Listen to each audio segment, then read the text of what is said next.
Taoiseach, the findings of the South Kerry Child and Adolescent Mental Health Services Review are absolutely shocking, and they're really troubling for all of us and should be. Anybody following this story will now know how distressing the details are and how devastating this must be for those children and their families who were so let down by the state. But not only were they let down by the state, they were harmed by the state. 46 young people suffered significant harm, with a further 200 put at significant risk. And this harm ranged from extreme tiredness to high blood pressure, excessive weight gain and the production of breast milk. Taoiseach, children were misdiagnosed. They were put on dangerous combination of medication. They were left to their own devices, with serious lack of follow-ups or checks in relation to their medications.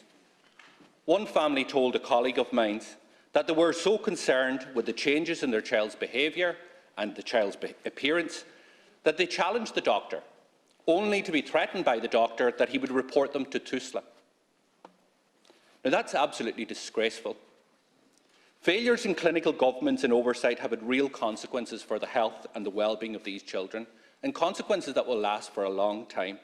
There was no consultant psychiatrist to provide clinical oversight, and as soon as a locum consultant was appointed, Dr. Sharma, he saw the problems immediately. And he must be credited for acting fast and the decisive action that he had taken as a whistleblower. But also the treatment that he received as a whistleblower needs to be investigated. He claims he was asked to take time off and reassigned from his clinical role to admin duties. He resigned because he felt his position was undermined, and that needs to be examined. Now, while I welcome that there's going to be audits of adherence to clinical guidelines and prescription practices, something that we and Mark Ward, or my colleague, has called on the government to do since March of last year, but belatedly you have just agreed to do this now in the last week, I believe that that's just not enough, Taoiseach. It's only been a few years ago since 3 consultant psychiatrists resigned from the CAM services in Waterford and Wexford.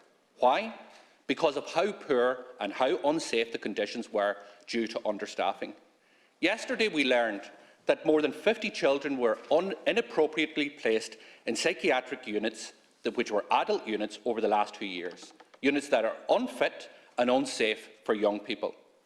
So it's just not one person or not one area. This is a systemic failure of our young people and of our patients in many areas across the state, and it comes back to understaffing and under-resourcing, massive vacancies in consultants and nursing posts. And this isn't the story of today or yesterday. 1 in 5 consultant psychiatrist posts are either vacant or filled on a temporary basis. Some of these posts, Taoiseach, have been vacant for years and years. And this is an issue that has plagued our mental health services for the best part of a decade now. Now, Taoiseach, during that time, you have been Taoiseach, Taoiseach, Minister for Health, and through all of that time, you have sat at the Cabinet table. So there needs to be a step change from government. No more apologies. What we want is action. What we want is the system to be fixed. So I ask you here today, what are you going to do to ensure that our child and adolescent mental health services are fit for purpose? And will you ensure that the review that has been commissioned that looks not only on the guidelines and prescription practices, but also the capacity and gaps within the service? Thank you, Deputy Taoiseach. Thanks. Thanks very much, Deputy, for raising this very important issue. And I have to say, speaking as a public rep, but also as a doctor, I'm very disturbed and very worried about what I've read about, what I've heard about, and what happened in Kerry when it comes to psychiatric services for children. And I want to extend my sympathies to the children who have been affected and also to their families. And what it appears happened is very serious. Misdiagnosis and overdiagnosis of psychiatric conditions, children put on medicines inappropriately, those medicines not being monitored appropriately. And these are basic failures of medical care that simply cannot be defended and should not have happened and should have been identified and acted on much sooner than they were. I think in terms of what we can do now, the most important thing that we have to do as a state and as a health service is to make sure that we put in place the services and the supports that the children and the families need so that we can, if at all possible, rectify and remedy the harm that was done. And that will range from good quality psychiatric care for the children who needed it, to other supports for the families to help them manage and deal with what has happened. You'll be aware that the report has been sent to the Gardaí, who may have a role in this, and also to the Medical Council. And of course, ultimately, only the Medical Council has the authority to sanction medical practitioners if that's appropriate to do so.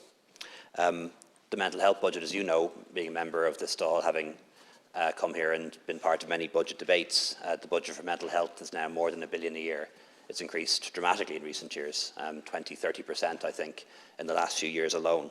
But money and resources don't always solve problems on their own, and it can be very difficult to fill consultant posts, even when we're willing to offer a contract worth over €200,000 a year through the Sláintecare contract. And you'll know that your own party has been involved in running the health services in Northern Ireland now for over 20 years, so you'll be aware of the difficulties that arise in terms of recruiting specialist staff, not just in this jurisdiction, but also in Northern Ireland and indeed globally. Again, as I said, my thoughts are with the families and children affected by this, and to learn of the systemic failings in their care is devastating, and I can only imagine how distressing and upsetting it is for the families involved. An integral part of this process was open disclosure in action, and open disclosure has happened on this occasion in a way that was better than perhaps in the past. Among the first things that was done was the 240 young people identified as having received deficits in their care, and their families were provided with meetings. The HSE apologised to each individual at these meetings and also in writing for any harm being caused. It's clear from the review that there were significant failings in the care provided to children and young people at multiple levels of the system, and also failings of clinical oversight. The report has made findings in regard to these, and there are recommendations to improve services. The HSE has considered the report locally and nationally, and it has accepted all of the recommendations in the report, and work is underway to implement them, and that will be monitored by government.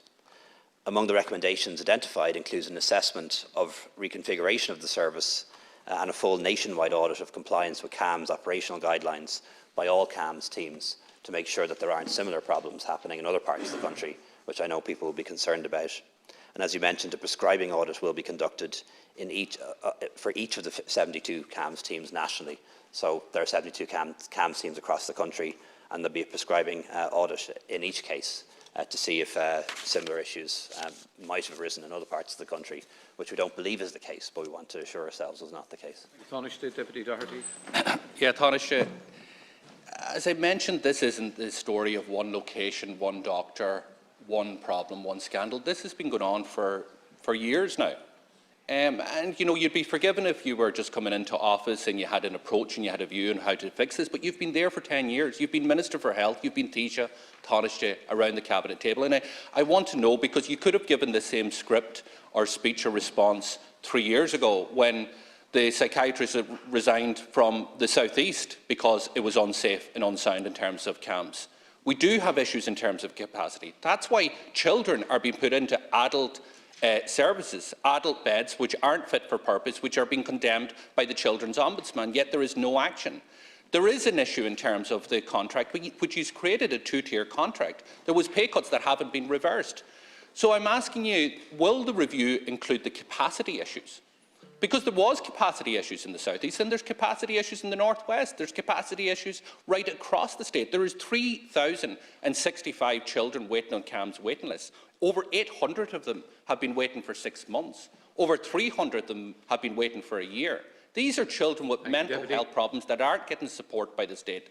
So, is there going to be any step change from government in relation to how we treat our young people with mental health problems?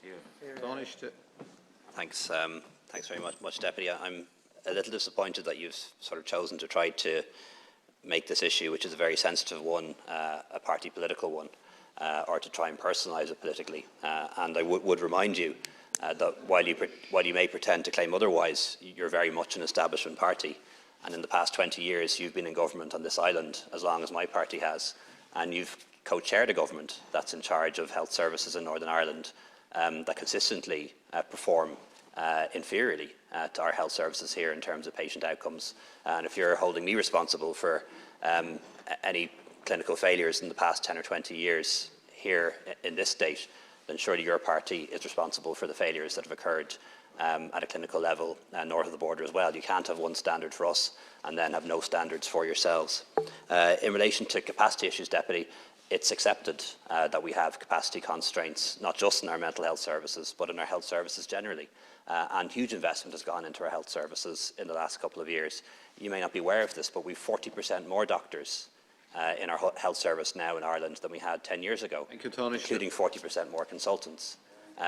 We have more nurses and midwives than ever before, 40,000 more per head and more per bed than almost any country in the world.